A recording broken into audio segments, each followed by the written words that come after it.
Hello everyone, I hope you are doing well. Today we try something new. So it's going to be a video on YouTube where we are going to answer a question that you guys ask on Instagram. So thank you for that. Thank you so much. I got so many questions, and what was very interesting for that first edition is that all of you were asking questions about Levain. So we'll do this video trying to be as easy as possible, as more conversational as possible. We'll talk really. I will avoid editing so much, so you might hear maybe some, I don't know, dogs or stuff like that, so that's fine. So we'll jump directly into it.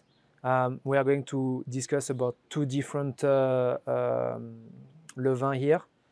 Technically, the first one was talking the difference and the advantage between liquid Levain and stiff Levain.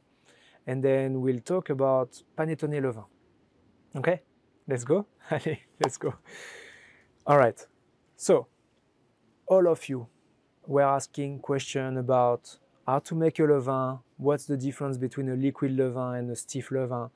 So first of all, for that first question, how to make your Levain, I invite you to go on my website where you will find the in recipes, you will find the how to make your Levain. You have the 7 days on step-by-step on what to do.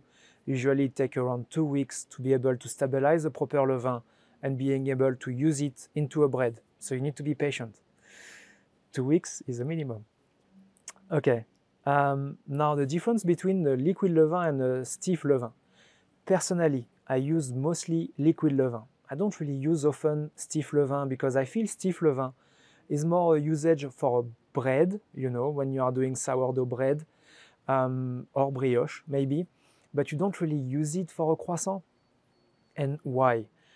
Usually stiff Levain, and I really say usually because we'll go into detail, but usually stiff Levain, it's really to create a little bit more sour, you know, something like more flavor. In your stiff Levain, you will add some rye flour, you will add some whole wheat flour, because you really want that sourness. You want the acetic acidity out of it. Really something acid, which personally, I like it, it's nice, huh?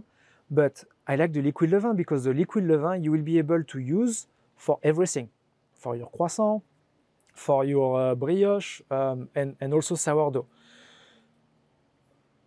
Usually the liquid Levain is going to be something more lactic. It's going to be something more lactic. So, you know, like not super sour, not just it's there. You can feel it without saying, wow, there's sourdough inside. And that's what I like in the liquid Levain. It's really nice.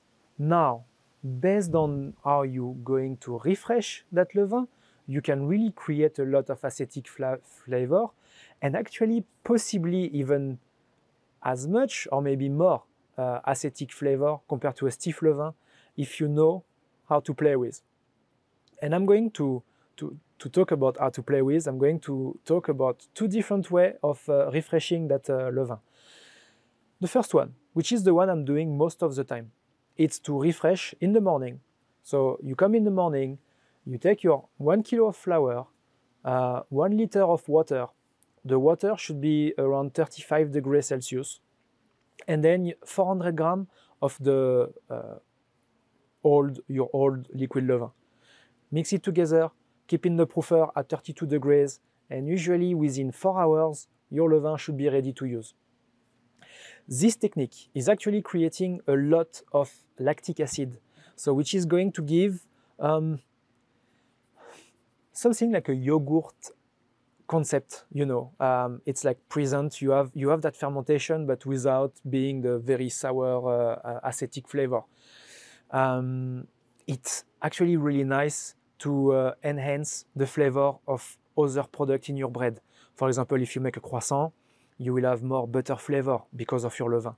If you make a bread, you can reduce your salt amount because of the Levain. So it has really good advantage in terms of enhancing flavor. Now, when I really want to make something sour, a sourdough for example, sourdough bread, I'm refreshing that Levain the night before. So I will take 1 kilo of flour, which usually all my Levains they are with wheat flour, okay? Just white wheat flour. So 1 kilo of flour, 1 liter of water, cold this time, and then only 100 grams of the previous levain. And then I mix it, keep it room temperature, and keep it overnight around 15 to 18 hours. The next day, that levain is ready to go, very sour, you know.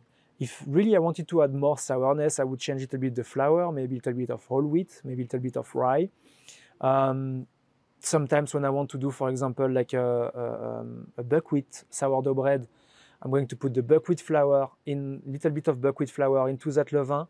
Like that, I start to have a lot of buckwheat, you know, flavor, aroma into this, into the bread that I'm going to incorporate the levain with. So you can really play with it, and I think that's where it's very interesting, that liquid levain. I keep coming back to it, but I really love the concept of it. Now, if we talk about pH, because I know a lot of you were asking me, what pH am I looking for? And usually the pH of the levain, if you are doing the first method of refreshing your levain, so the straight method, put on the hot water and hot cabinet, you should be around 4.2, 4.1 in terms of pH. Now, if you do that other one, which is cold, and then keep it long time at room temperature, you should be around 3.9, 3.8.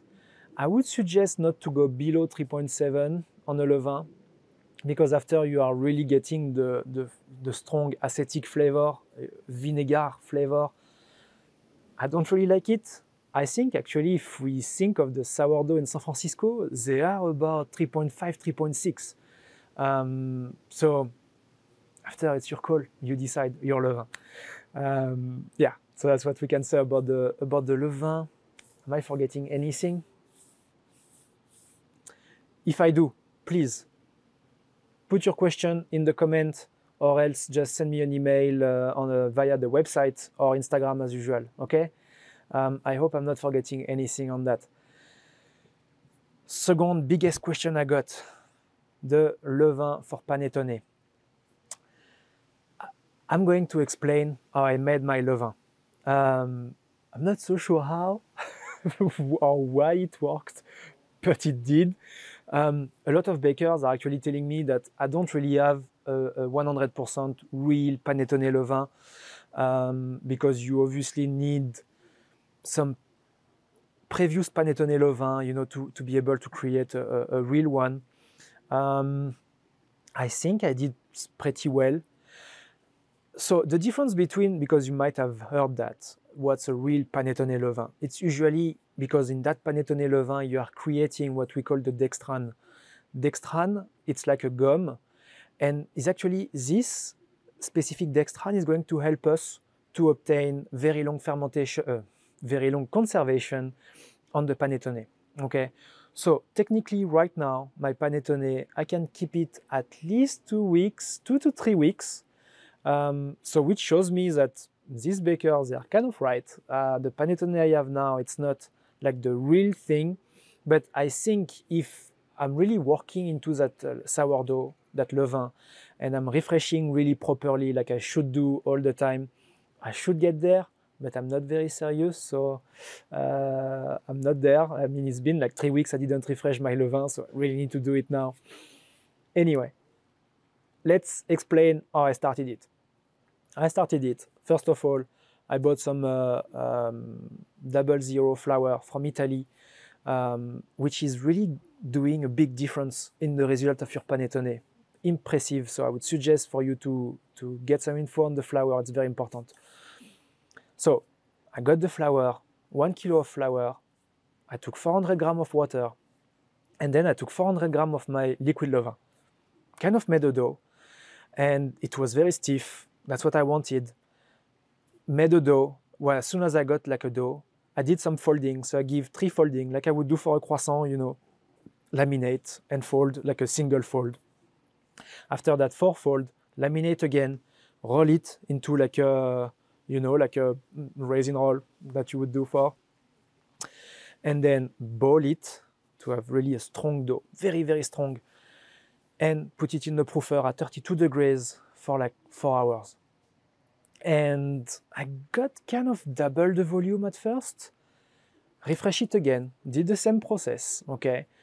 Did that 3 times. And at the end of the third time, refresh it again. And then again, every time same concept, refresh. And then I cover it in a plastic, cover it in a couche, you know, like nice and tight, like you can see on pictures everywhere. And I kept it at 18 degrees. The next day, I did what we call the banetto. So I opened the levain very slowly because it was very tight. So very slowly.